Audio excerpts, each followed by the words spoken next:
प्रधानमंत्री नरेंद्र मोदी से छिन जाएगी दिल्ली की कमान। क्या देश से पूरी तरह खत्म हो जाएगी भाजपा?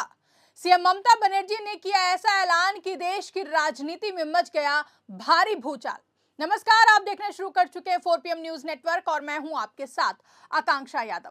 दोस्तों, आगामी पश्चिम बंगाल विधानसभा चुनाव को लेकर सियासी सरगर्मियां तेज हैं। यहां राज्य की 294 सीटों पर भले ही अगले साल चुनाव होने वाले हैं, लेकिन इस चुनावी जंग का ऐलान अभी से ही कर दिया गया है। इस वक्त देश के अंदर एक अलग ही माहौल बनता हुआ नजर आ रहा है। प्रधानमंत्री नरेंद्र मोदी जी की कुर्सी को लेकर एक बड़ा सवाल खड़ा होता हुआ नजर आ रहा है। सीधे तौर पर यह कह लीजिए कि मोदी जी का एक बड़ा दुश्मन खुलकर मैदान में आया और उसने सीधे तौर पर मोदी को इनडायरेक्टली चैलेंज कर दिया है कि मोदी जी की सरकार को, मोदी जी की कुर्सी को छीन कर ही दम लूंगी, मोदी की सरकार गिराकर ही दम लूंगी। आखिर कौन है और किसने खुले तौर पर भाजपा को, मोदी जी को सीधे तौर पर अल्टीमेटम दे दिया? क्या खबर सामने निकल कर आई है? हमारे साथ वरिष्ठ पत्रकार मौजूद हैं, आप उनकी इस रिपोर्ट को देखिए। दोस्तों, आगामी पश्चिम बंगाल विधानसभा चुनाव को लेकर सियासी सरगर्मियां तेज हैं। यहाँ राज्य की 294 सीटों पर भले ही अगले साल चुनाव होने वाले हैं, लेकिन इस 100 से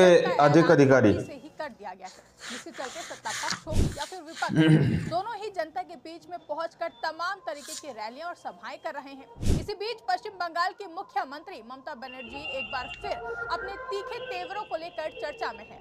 इस बार उनका निशाना सीधे प्रधानमंत्री नरेंद्र मोदी और भारतीय जनता पार्टी पर है, जहां से ममता ने एक साथ पार्टी छोड़ दे तो बीजेपी पैसों के दम पर बंगाल में मुसलमानों को बांटने की कोशिश कर रही है और धर्म के नाम पर राजनीति करना चाहती है। उनका कहना है कि वो इस साजिश को कभी भी सफल नहीं होने देंगे और बीजेपी को देश से खत्म करके ही दम लेंगे। दोस्तों, ये बयान सिर्फ एक चुनावी भाषण नहीं है, बल्कि आने वाले समय में देश की राजनीति की दिशा तय करने वाला एक साथ 100 नेता। ऐसे में अब सवाल यह है कि क्या सीएम ममता बनर्जी वाकई प्रधानमंत्री नरेंद्र मोदी की दिल्ली की सत्ता को चुनौती देने की स्थिति में है? लेकिन सबसे पहले ये जान लेते हैं कि पश्चिम बंगाल चुनाव से पहले सियासत आखिर क्यों गरमाई हुई है। तो आपको बता दें कि पश्चिम बंगाल में अगले साल विधानसभा चुनाव होने वाले हैं और उससे पहले सियासी माहौल पूरी तरह से 100 से अधिक नेताओं ने एक साथ यानी कि स्पेशल इंटेंसिव रिवीजन को लेकर विवाद ने आग में घी डालने का काम किया है, जहां से ममता बनर्जी लगातार चुनाव आयोग और बीजेपी पर हमला बोल रही हैं। सीएम ममता का आरोप है कि वोटर लिस्ट के नाम पर गरीबों, अल्पसंख्यकों और पिछड़े वर्गों से उनका वोट देने का अधिकार छीना जा रहा है।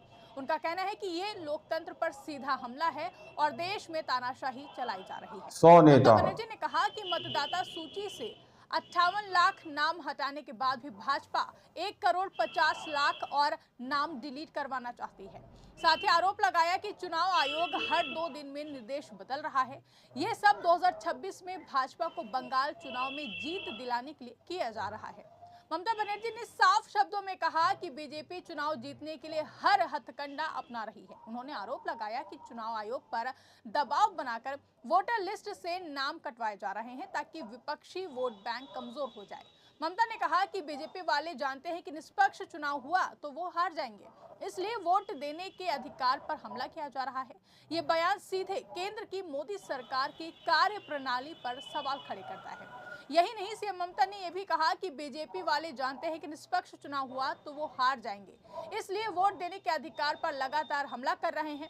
इस दौरान सीएम ममता बनर्जी का ये बयान कि अगर मैं बंगाल जीतती हूँ तो मैं उनसे दिल्ली छीन लूंगी, राजनीति में भूचाल ले आया है। दरअसल ये सिर्फ राज्य की राजनीति तक सीमित नहीं है, बल्कि राष्ट्रीय स्तर पर पीएम मोदी के खिलाफ एक खुले ऐलान के तौर पर देखा जा रहा है। इस बयान से साफ है कि सीएम ममता खुद को अब सिर्फ राज्य की नेता नहीं, बल्कि पीएम मोदी के खिलाफ राष्ट्रीय विकल्प के रूप में पेश कर रही हैं।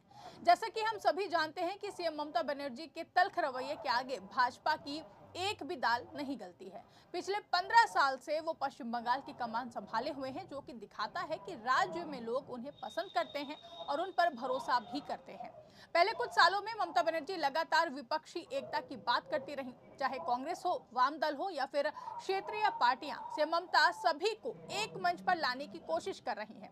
मोदी सरकार के खिलाफ बढ़ती महंगाई, बेरोजगारी और लोकतांत्रिक संस्थाओं पर कथित दबाव जैसे मुद्दों को लेकर सीएम ममता विपक्ष को एकजुट करने में लगी हुई हैं। लेकिन जिस तरीके से इस बार उन्होंने सीधा ऐलान कर दिया है कि मैं भाजपा को देश से खत्म करके ही दम लूंगी, अगर मैं बंगाल जीतती हूं तो उनसे दिल्ली भी छीन लूंगी। ऐसे में सवाल उठा विशेष रूप से मौजूद थे मोदी का सबसे बड़ा खतरा बन सकता है। तो राजनीतिक विश्लेषकों का मानना है कि ममता बनर्जी उन चुनिंदा नेताओं में से एक हैं जिन्होंने बीजेपी को उनके मजबूत किले में हराया है। बंगाल में बीजेपी ने पूरी ताकत झोंकी थी, लेकिन सीएम ममता ने सत्ता बचाकर दिखा दिया। यही वजह है कि सीएम ममता का आत्मविश्वास बढ़ा है और वो अब सीधे दिल्ली की सत्ता को चुनौती देने की बात कर रही हैं।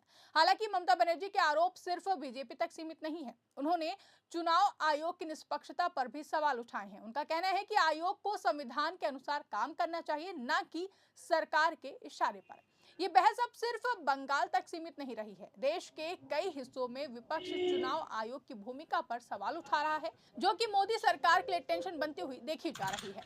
सीएम ममता बनर्जी के इन तीखे आरोपों पर बीजेपी और मोदी सरकार की ओर से अब तक सीधे कांग्रेस में शामिल हो गए, सामने नहीं आया है।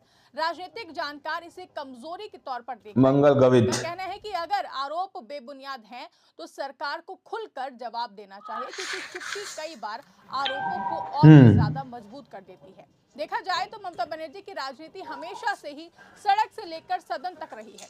वो खुद को जनता 100 से अधिक अधिकारी जनता से संवाद करती है। उनका कहना है कि बंगाल की जीत सिर्फ एक राज्य की जीत नहीं होगी, बल्कि ये मोदी सरकार की नीतियों के खिलाफ जनादेश होगा।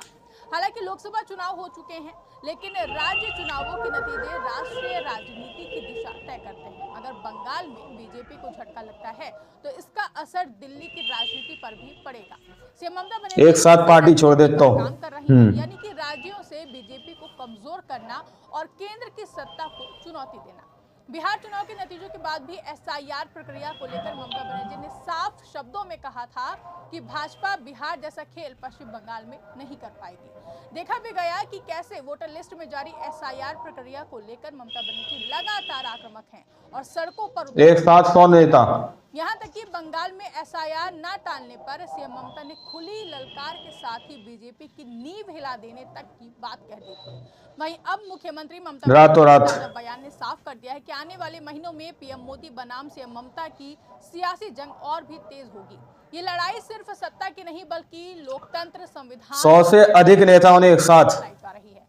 अब बड़ा सवाल यही है कि क्या सीएम ममता बनर्जी वाकई प्रधानमंत्री नरेंद्र मोदी के हाथ से दिल्ली की कमान छीन पाएंगी, या ये सिर्फ एक चुनावी हुंकार साबित होगी। इसका जवाब आने वाले चुनाव और जनता का फैसला ही देगा। लेकिन आप सीएम ममता बनर्जी के इस बयान पर क्या सोचते हैं? कमेंट करके अपनी राय हमें जरूर बताएं। फिलहाल के लिए इस खबर में बस इतना ही। अगर ये खबर और ये पूरी वीडियो आपको पसंद आई हो तो वीडियो को ज्यादा से ज्यादा लाइक और 100 नेता। दोस्तों, आप लोगों ने इस वीडियो को शुरू से आखिर तक देखा।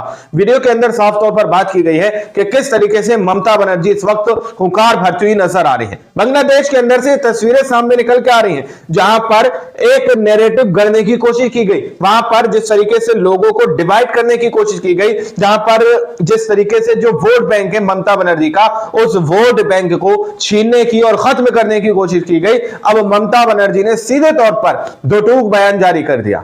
सीधे तौर पर कहा जा रहा है कि मोदी जी की कुर्सी क्या अब जाने वाली है, क्योंकि जिस तरीके से कहा जा रहा है कि एसआईआर के नाम पर, स्पेशल इंटेंसिव रिवीजन के नाम पर वोट काटे जा रहे हैं, यानी कि जो विपक्ष के समर्थक हैं, जो विपक्ष के वोट बैंक है, उनके वोट काट दिए जा रहे हैं। इस तरीके के आरोप प्रत्यारोप दिन प्रतिदिन लगते हुए नजर आ रहे हैं। अब ममता बनर्जी ने सीधे तौर पर कह दिया है कि यदि बंगाल के अंदर इस तरीके से किया गया, अगर इस तरीके से हुआ, तो हम बंगाल से लेकर दिल्ली तक की पूरी सरकार को हिलाकर रख देंगे।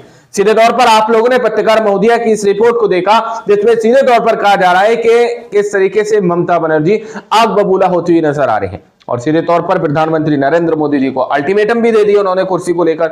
अब आप लोगों ने इस रिपोर्ट को देखा, सुना, आप लोग इस रिपोर्ट के बारे में क्या सोचते हैं, क्या समझते हैं, अपनी राय कमेंट सेक्शन में जरूर दीजिएगा। सच्ची बात की खबरें देखने के लिए चैनल को सब्सक्राइब कीजिए। मिलते हैं अगली वीडियो में, जब तक के लिए जय हिंद, जय भारत।